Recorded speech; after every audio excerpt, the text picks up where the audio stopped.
My name is Hans-Ulrich Bender. I'm a pediatric palliative care specialist working in Bern in Switzerland. And I want to talk about dyspnea today, breathlessness.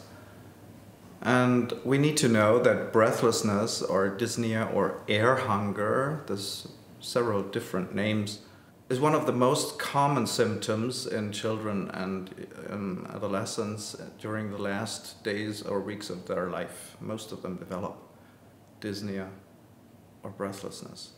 And the causes for dyspnea, for breathlessness, may be multifactorial. The pathophysiology, the underlying condition, may be a cardiac condition, may be a pulmonary condition. It may be neurological, neuromuscular, or even anxiety, for example. So there's a whole plethora of underlying conditions that may cause dyspnea. And when we think about such a complex symptom like breathlessness, we usually recommend addressing this in a stepwise fashion. And the first step would be assessment or evaluation, which brings us to the first problem, because dyspnea is a subjective phenomenon. So it is much easier to measure it when children can communicate with us. And for children who cannot communicate, this may be a serious problem because we cannot assess this properly. There are some instruments that have been developed for babies, for children younger than 1 year. And there's one instrument, for example, the respiratory distress observation scale, that has been developed for adults who are unable to communicate. But for children older than 1 year, we have not really a good instrument to measure breathlessness when they are not able to communicate. And just extrapolating, we can extrapolate the adult dyspnea scale, but this may not be suitable for every kind of condition that a child, maybe an 8-year-old with a neurological or metabolic condition, may have.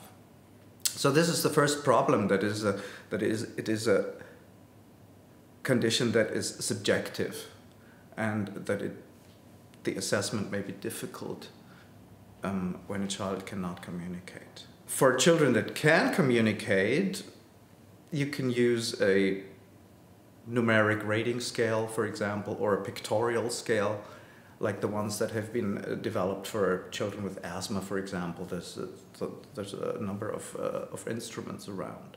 You cannot assess breathlessness simply with oxygen saturation. It does not compute.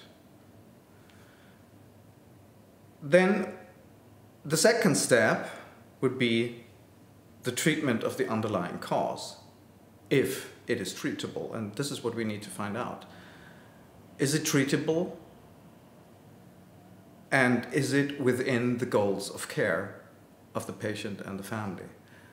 And in fact, identifying the goals of care is one of the crucial elements in palliative care in general.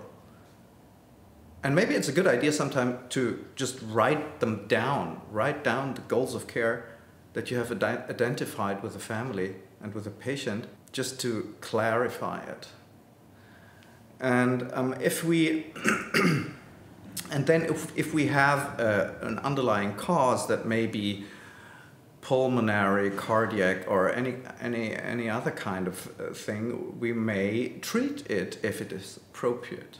The third step in this whole stepwise approach would be the use of non-pharmacological measures, of integrative therapies, for example. And here we think about positioning in an upright position. We think about lowering room temperature, for example.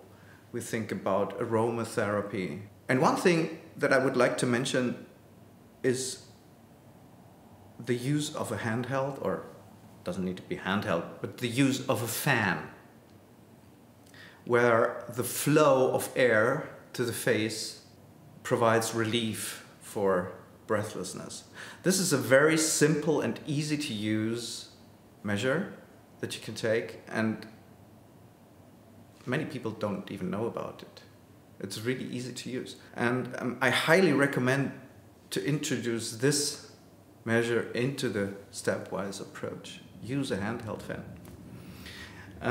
And the fourth step would be pharmacological therapy of dyspnea. And the symptomatic treatment of dyspnea, the gold standard is opioids. Opioids is a class of drugs that effectively relieves breathlessness, the feeling of air hunger. And usually we would start with a dosing of 25 to 50% of the usual starting dose for analgesia. And if a child is already on opioids, we would titrate it to effect. But there's one important thing about the therapy with opioids in the treatment of breathlessness is that we need to talk about it first. So the concerns that we need to address before we talk about introducing opioids for the treatment of dyspnea, the first and utmost important is that opioids may impact respiration. And we know that this is simply not true as long as you titrate carefully to effect. As long as you use a carefully titrating step-by-step approach to manage the dyspnea, it will not compromise respiration, nor will oxygenation levels change or anything like this. This is a main concern, especially in colleagues. So one concern that we hear from families is that opioids may hasten death. And the reason for this may be that they have seen someone in the last days of their life who has received opioids for symptom control, but they were already in the last days of their life and in the final days of their life. And so they connect opioids with death. And for the therapy of breathlessness, this is simply not true.